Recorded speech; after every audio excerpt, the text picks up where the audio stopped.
নমস্কার। শুভ্রার Bengali story telling channel থেকে আজকে অনেক দিন বিরতির পর দুর্গাপুজোর লক্ষ্মী পুজোর সব পুজো মিটে যাওয়ার পর আবার আমি একটা গল্প নিয়ে হাজির হয়েছি। শ্রোতা বন্ধুদের প্রথমেই আমি জানাই আমার শুভ বিজয়ার প্রীতি ও শুভেচ্ছা। বড়রা প্রণাম, ছোটরা আমার অনেক অনেক ভালোবাসা। আর শুনতে থাকুন আমার এই গল্পটার লেখক হলেন কিন্নর রায়, আর গল্পের নাম হলো বিবাহ বার্ষিকীর 40তম দিনটি।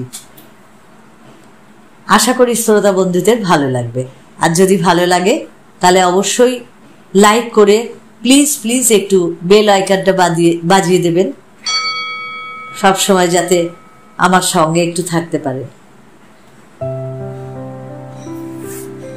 কলকাতা ভালো করে জেগে ওঠার আগে রোজ বেরিয়ে পড়েন অবিনাশ। প্রথম শীত কুয়াশার সেলোফোন মোড়া রাত শেষের এ শহরকে তার মনে হয় যেন একটা কালো রাজহাঁস ডানা মুড়ে পাখার ভেতরে মুখ গুজে বসে ভোরের প্রতীক্ষায়। সকাল হলেই উড়ে যাবে আকাশে পাখা ঝাঁকছে। এবার শীত এখনো তেমন করে পড়েনি। রাস্তার ওপারে কালীঘাট ট্রাম গন্ডির ভেতর সারবন্দি ট্রাম, ডিপোর দেয়ালে আলো আর আলো, ফুটপাতে গাড়ি বারান্দার নিচে কুণ্ডলি পাকানো মানুষ, গায়ের ছেঁড়া কানি, পাশে টায়ারের নিভে আসা আগুন, আগুনের কাছাকাছি ল্যাজ মুখ এক করা শীতে পাওয়া নেড়ি কুকুর, বাতাসে পোড়া টায়ারের গন্ধ। ট্রাম ডিপোর ট্রামগুলো এখনো 100, 200 বা 500 মিটার দৌড়ের প্রতিযোগী হয়ে দাঁড়িয়ে স্টার্টারের হুইসেল পেলেই ছুটবে আর ছুটবে। তাদের ঘন্টা বাজবে টং লেং টং লেং টং টং। এই কদিন আগে এরকম বেড়াতে যাওয়ার পথে অবিনাশ দেখেছিল দিনের প্রথম ট্রাম কুয়াশা আর অন্ধকার ছেড়ে লাইনের ওপর দিয়ে শীত লাগা কোনো মানুষের মতোই কাঁপতে কাঁপতে ছুটছে। কালীঘাট আর রাসবিহারীর মাঝামাঝি দাঁড়ানো অবিনাশ ভারী কাঁচের চশমার ভেতর দিয়ে দেখতে পেয়েছিলেন সেই জনমানবহীন ট্রামের ভেতর ওভারকোট আর মাফলার জড়ানো দুজন কন্ডাক্টর। ট্রামের কপালে কুয়াশা লাগা আলো দেখতে দেখতে মনে পড়ে যাচ্ছিল গত মাসে দক্ষিণ 24 পরগনার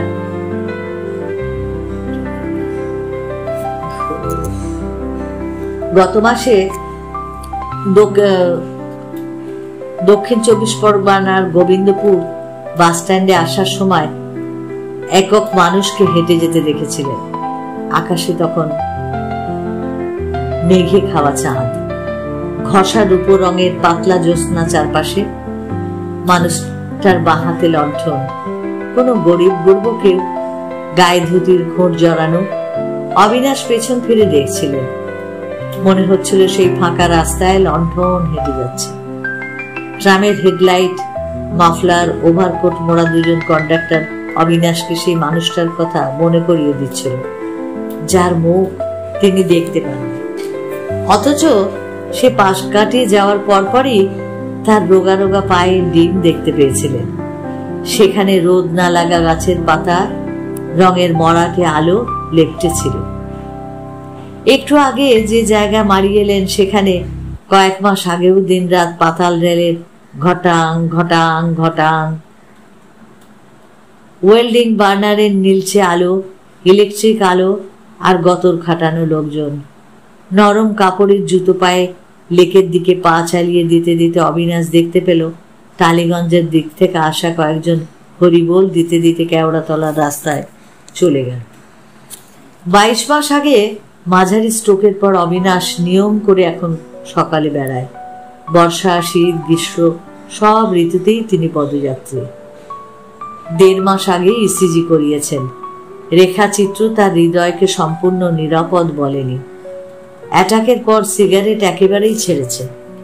দিনে 12-14 কাপ চা নেমেছে 2-তে এখন, চিনি ছাড়া, দুধ ছাড়া, লিকার, শুধু পাতিলেবু দিয়ে। সকাল হওয়ার আগে রোজ যখন বেরোন তখন মাধুরী একমাত্র ওঠে দরজা বন্ধ করার জন্য। প্রথম প্রথম দিন 15 মাধুরীও এসেছিল বেড়াতে। ওর ব্লাড সুগার কোলেস্টেরল দুটোই আছে। বেড়ালে উপকার হয়, কিন্তু অত সকালে হাঁটা পোষায় না মাধুরীর। মোটিয়ে যাচ্ছে, সামান্য পরিশ্রম, উত্তেজনায় হাঁপায়, অথচ মিষ্টি খাওয়া বন্ধ করেনি। ভাতও না, আলুও খাবেন, আর বারবার পান জর্দা। দোতলা থেকে নেমে সামনে চিলতে বারান্দাটুকু পেরিয়ে অবিনাশ একবার ওপরে তাকিয়েছিল। তার কাঁধ থেকে উলের চাদর আলগা হয়ে নেমে যাচ্ছিল।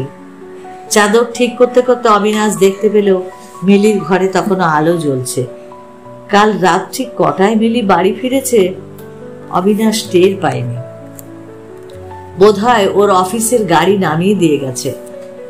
অবিনাশ কাল 10টার খবরে শুনেছিল নিউ মার্কেটে আগুন লেগেছে, ভীষণ আগুন, আগের দিন রাত থেকে।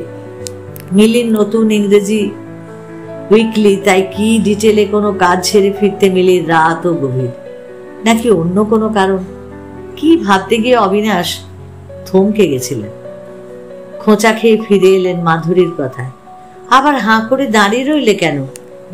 বেরোতে হয়তো বেরো, আমি দৌড় বন্ধ করি। গায়ে চাদর আনেনি, শীত লাগছে। বারান্দার কম পাওয়ারের ডুমের আলো অবিনাশ চৌধুরীকে তার 40 বছরের বিয়ে করা বউকে চিনতে দিচ্ছিল না। মাধুরী এলোমেলো করে জড়ানো কাপড়ে লেপতোষকের বস্তা হয়ে দাঁড়িয়ে, এমনিতেই মোটা, আর এখন আরও লাগছে। কোত্থেকে আসা এক টুকরো চোরা শীতের বাতাস অবিনাশের কান কেটে বেরিয়ে গেল। নড়ে উঠতে উঠতে অবিনাশ দেখতে পেলেন শিউরে উঠল মাধুরীও। নিউ মার্কেটের আগুন, মিলির দেরিতে ফেরা, আর তার ঘরে এখনো আলো জ্বলে থাকা আলো, মাধুরীর কাপড় জড়ানো কাঁপার শরীর দেখতে দেখতে অবিনাশ চৌধুরীর মনে পড়ে গেল আজ 13ই ডিসেম্বর, তার আর মাধুরীর 40তম বিবাহ বার্ষিকীর তারিখ। জিভের তলায় সরবিটের দিয়ে রাস্তায় পা রাখতে রাখতে অবিনাশ খিল বন্ধ করার শব্দ শুনতে পেল। বাড়িতে ফিরে চায়ের সঙ্গে খবরের কাগজ খেতে খেতে অবিনাশ দেখতে পেল একটা ইংরেজি দৈনিকের পাতা জোড়া নিউ মার্কেটের ছবি। হঠাৎ দেখলে মনে হবে দ্বিতীয় বিশ্বযুদ্ধের বোমা খাওয়া কোনো শহর, কিংবা ইদানিংকালের বেইরুট। ঘড়িতে 7টা বাজে। মিলি এখনো ঘুম থেকে ওঠেনি। ওর পোষা জাম্বু কিন্তু বেরিয়ে এসেছে। ভোর হলেই বাইরে আসার জন্য দরজাটা আঁচড়ায়। মিলি ওকে বের করে দিয়ে আবার শুয়ে পড়ে। মার সাথেই বয়স হবে জাম্বুর, খুবই চঞ্চল। হাতিবাগান বাজার থেকে ওকে 5 মাস আগে কিনে এনেছে মিলি। কাগজ থেকে মুখ তুলে অবিনাশ দেখলেন চ্যাটালো স্টিলের বাটির ভেতর প্রায় মাথা ডুবিয়ে 7 মাসের বাঁদরটা চা খাচ্ছে। তার লম্বা ল্যাজ, সবুজ লোমে দক্ষিণ কলকাতার শ্যাঁতা পড়া রোদ্দুর। কাগজে মন ডোবাতে ডোবাতে অবিনাশ টের পেল জাম্বো তার কাঁধের ওপর। পাতলা চুলের গভীরে জাম্বোর আঙুলে দ্রুত হাঁটছে। আরামে 2 চোখ বুজে আসছে অবিনাশের। মাধুরী কলতলা থেকে বেরিয়ে এলো। ঘড়িতে তখন ঠিক 7টা 20। আজ 13ই ডিসেম্বর। মাধুরী কি একবার 40 বছর পিছিয়ে যেতে পারে না? অথচ গতবারও তুমি তো মাধুরী মনে করালে আমাদের বিয়ের দিনের কথা। আমি তো ভুলেই যাই, এসব ভুলেই থাকি। গেলবার সুরঞ্জনের সঙ্গে মিলিও এসেছিল। ইভিনিং ডিউটি ছিল সুরঞ্জনের। রাইটার্সের প্রেস কর্নার থেকে সোজা এখানে। খুব সুন্দর নরম আর দামি কম্বল এনেছিল ওরা, ডবল বেডের। কম্বলের গায়ে আকাশের রং। খেতে বসে মিলি হাসতে হাসতে বলেছিল, জানো বাবা, রঞ্জন না বিশ্বাসই করে না তোমরা এখনো এক বিছানায় শো। বাকিটুকু বলার আগেই সুরঞ্জনের ফর্সা মুখটা লাল। না মানে আমি সেভাবে বলিনি কাকু। আপনি আর কাকিমা ডবল বেড কম্বলের নিচে শোবেন এ নিয়ে মিলেই কত রসিকতা করলো, যদিও জিনিসটা ওরই পছন্দ। বিয়ের অনেক আগে থেকেই বাড়িতে আসার সূত্রে সুরঞ্জন অবিনাশকে কাকু বলে, মাধুরীকে কাকিমা। ওদের বিয়ের বয়স 4 হতে চললেও সে ডাক কিন্তু এখনো বদলায়নি। আর জানিয়ে মিলি হাসাহাসি করতো, তাহলে সুরঞ্জন প্রায়ই ওকে তুই বলে। কথা অন্যদিকে ঘোরানোর জন্য সুরঞ্জন তাড়াতাড়ি বলল, টক মাংসটা দারুণ হয়েছে কাকিমা, আমাকে আরেকটু দিন না। আজ 9 মাস হতে চলল মিলি সুরঞ্জন ছাড়াছাড়ি। ডিভোর্স মামলার ফাইল গোছানোর তোড়জোড় চালাচ্ছে সুরঞ্জন, পেয়েও যাবে। অবিনাশ বুঝতে পারেন না কেনই ফাটল। জার্নালিজমে MA পড়তে পড়তে সুরঞ্জনের সঙ্গে আলাপ মিলির। পাশ করেই একটা বড় কাগজের রিপোর্টারের চাকরি। সুরঞ্জনের খুব ভালো লেখা বেরিয়েছিল ওই কাগজে, আর অন্য কাগজেও। একই ইয়ারে পাশ করলো দুজনে। সুরঞ্জনের একটুও পছন্দ ছিল না মিলি খবরের কাগজে আসুক, অথচ বিয়ের পর সুরঞ্জনকে ক্রমশ কম পাওয়া মিলি ক্রমেই একাকী আর রোখা হয়ে উঠছিল। তৈরি করে নিচ্ছিল নিজের জগৎ, গোপনে ছুরি সানাচ্ছিল ভেতরে ভেতরে, চাকরির দরখাস্ত করছিল। তারপর 9 মাস আগে এক ভোরে বাড়ির সামনে ট্যাক্সি থেমেছিল। মিলি নেমেছে, হাতে একটা বড় সুটকেস, কাঁধ ঝোলায় কিছু বই, চুলটা এলোমেলো, চোখের নিচে ময়লা মতো রং। এর আগেও 3-4 ভোরেই চলে এসেছে মিলি সুরঞ্জনের ফ্ল্যাট থেকে। তারপর হয় সুরঞ্জন এসেছে, নয় তার ফোন। এরপরই সব ভাবসাব, স্বাভাবিক জীবনযাপন। পরপর কয়েকদিন এখানেই থেকে যাওয়া সুরঞ্জনের। সকাল সকাল বাড়ি ফেরা, আড্ডা, টিভি, সিনেমা, কি যে মাথায় ভূত চাপে ওদের। মাধুরী অবশ্য বলে, বাচ্চা কাচ্চা না থাকলে এমনই হয় বাবু। বিয়ের 1.5 বছরও যা হয়নি। আমার শাশুড়ি সবাইকে বলে বেড়াতেন, বউ না কুমড়ো, ছেলেপুলের নামও নেই। তারপর সেই যেবার কেদার বদ্রী গেলেন বাবা মা, সেবারই তো পেটে এলো বাবলু।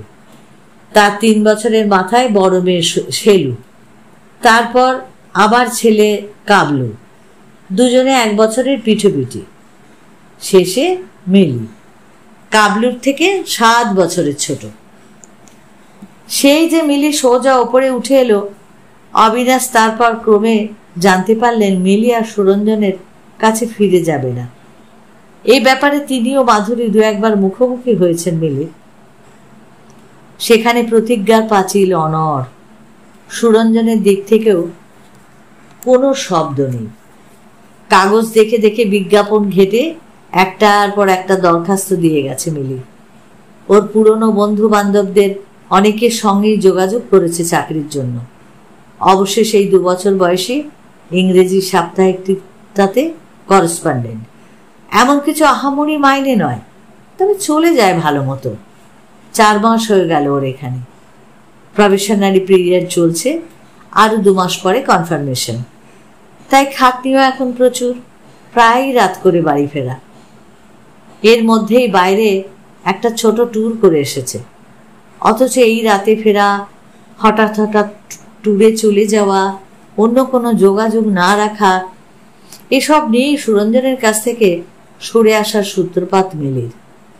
মিলি কি এইভাবেই ফিরিয়ে দিতে চাইছে তার যাবতীয় অপমান সকলকে?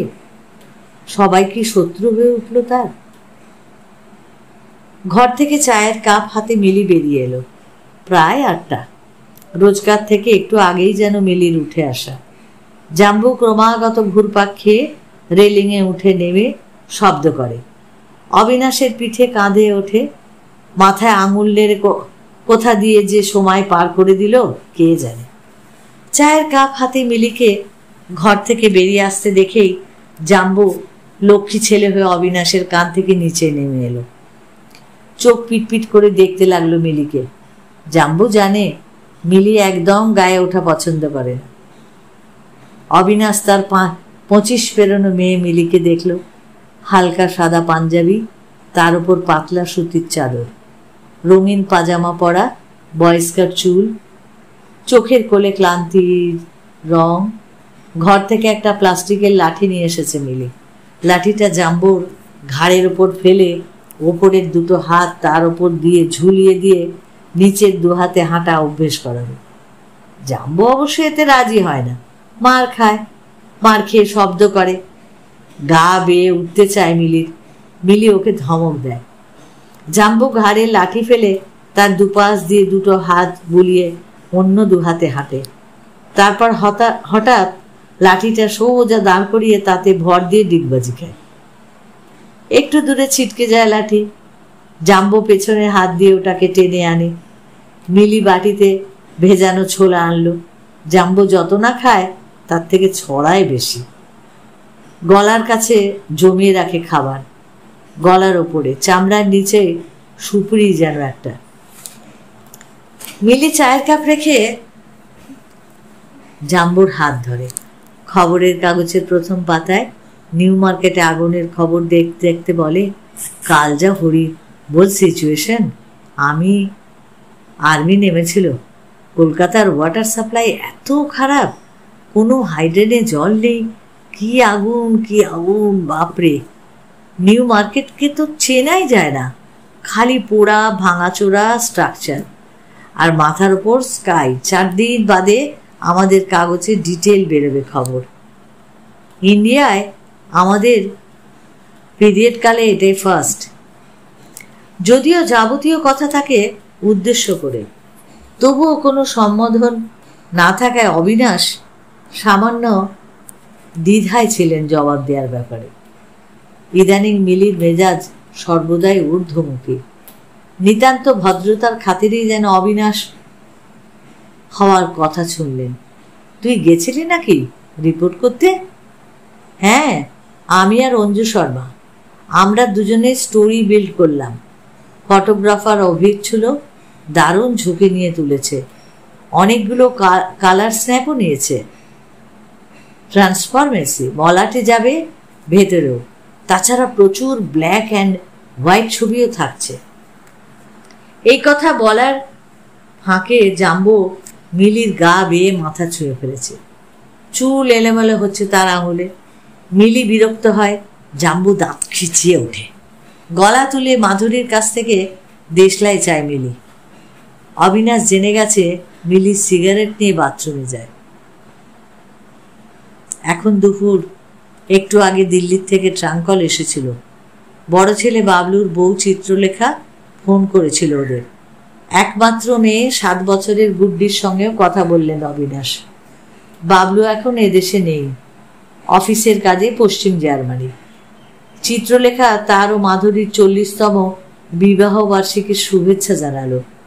গুড্ডি বলল ওর মাম নাকি দারুণ একটা সোয়েটার বুনছে অবিনাশের জন্য, ওরা যখন যাবে তখন নিয়ে যাবে। অবিনাশ জানেন বিকেলে অফিস ফেরত আসবে নন্দিনী, কাবলুর বউ। শেলু কদিন আগে বেড়াতে গেছে বাইরে, না হলে হয়তো সেও আসত। আজকাল কর্তব্য করে সকলেই, কিন্তু তার পেছনে কতটা হৃদয় আছে অবিনাশ জানে না।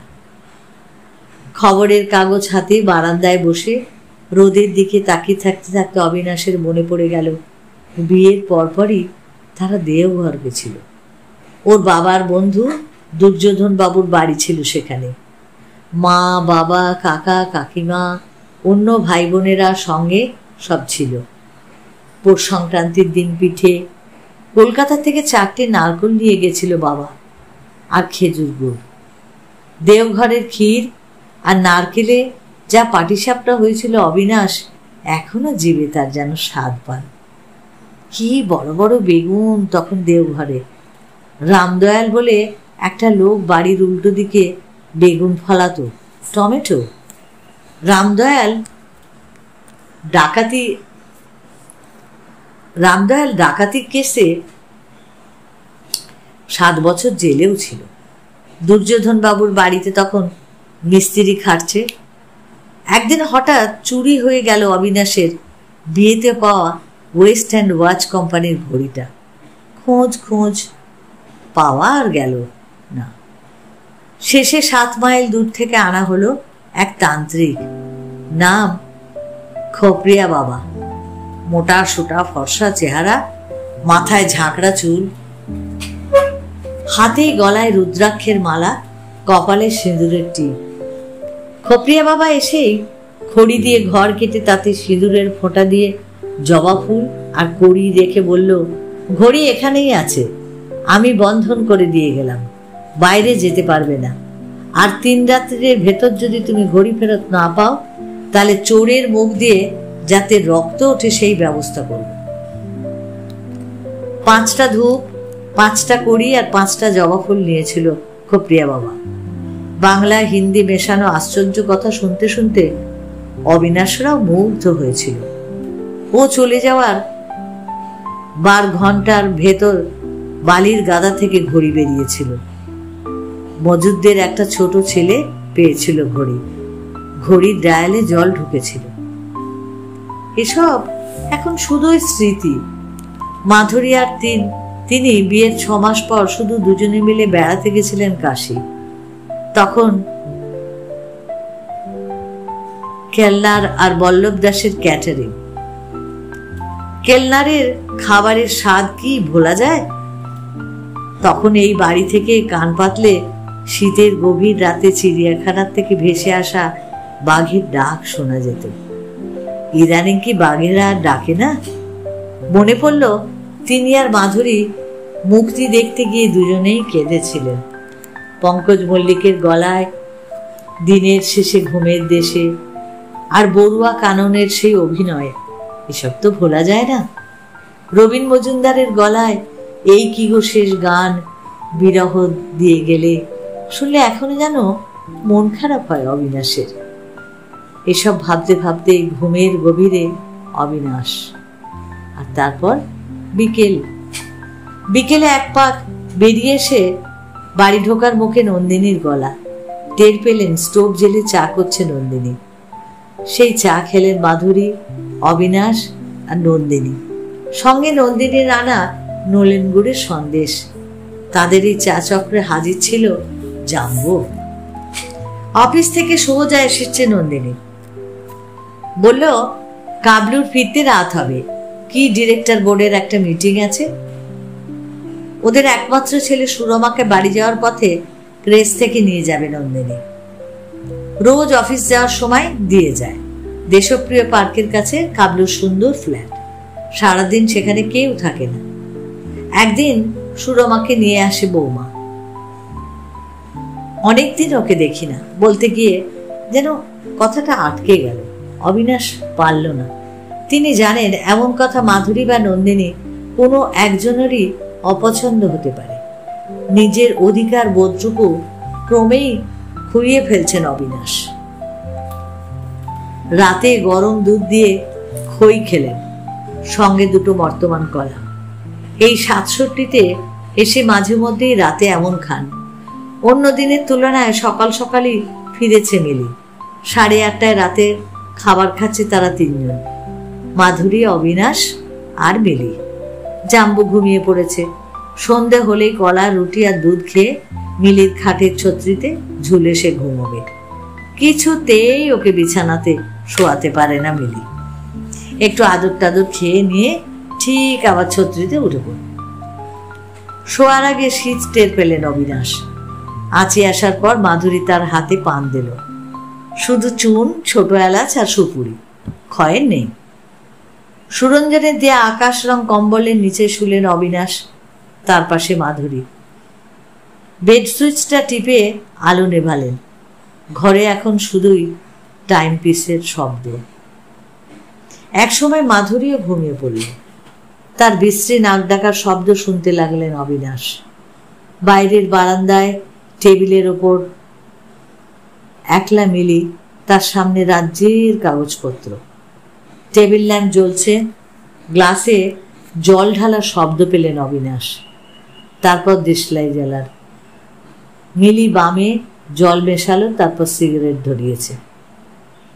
এই শীত কামড়ানো রাতে মিলি কি একলা ঘরে ঢুকতে ভয় পাচ্ছে? এই ভয়টা কি শুধু কোনো নারীর, না একক মানুষের? মানুষকে একা থাকলেই ভয় পায়। অনেকটা সময় পেরিয়ে যাওয়ার পর অবিনাশের ইচ্ছা হলো উঠে গিয়ে মিলিকে বলেন, যা শুয়ে পড়, অনেক রাত হলো। এর মধ্যে আরো দুবার জল ঢালা শব্দ পেয়েছেন অবিনাশ, এবং এসেছে দেশলাই জ্বালার আওয়াজও। অবিনাশ উঠতে গিয়েও পারলেন না। হেরে যাওয়া ভীতু মানুষ যেমন কুঁকড়ে শুয়ে থাকে, তিনিও তেমনিই থাকলেন। ঘুমন্ত মাধুরীর একখানা হাত নিজের বুকের মাঝখানে নামিয়ে রাখতে রাখতে অবিনাশ ঘুমের প্রার্থনা করতে লাগলেন, দীর্ঘ ঘুমের। এই গল্পটা পড়ে এটাই মনে হলো যে মানুষের বয়সের সঙ্গে সঙ্গে ইচ্ছেগুলো কেমন ভাবে যেন মরে যায়।